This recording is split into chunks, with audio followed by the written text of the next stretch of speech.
আসসালামু আলাইকুম রহমতুল্লাহি ওবরকাতুহু। আজকে আমরা শুনব কবিরা গুনাহ সম্পর্কিত হাদিস। হজরত উবাদাহ বিন সামেত রাদিয়াল্লাহু তাআলা আনহু বলেন, একবার একদল সাহাবী রাসূল পাক সাল্লাল্লাহু আলাইহি সাল্লামকে ঘিরে বসা ছিলেন।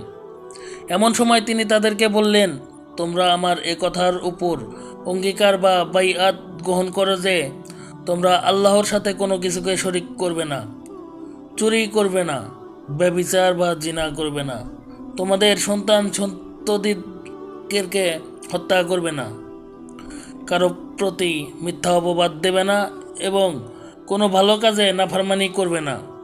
তোমাদের মধ্যে যে ব্যক্তি এ সকল অঙ্গীকার পূর্ণ করবে তার জন্য আল্লাহ পাক উত্তম পুরস্কার রেখেছেন।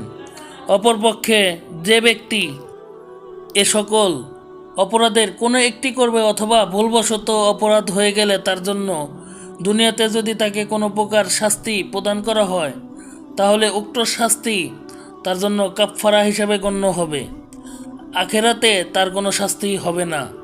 আর যদি কোনো ব্যক্তি এই সকল গুনাহের মধ্যে কোনো একটি করে ফেলে দুনিয়াতে আল্লাহ পাক তার থেকে তা গোপন রাখে, তবে তা আল্লাহর মর্জির উপর নির্ভর করে। আল্লাহ ইচ্ছা করলে তাকে ক্ষমা করতে পারেন, অন্যথায় তাকে শাস্তিও দিতে পারেন।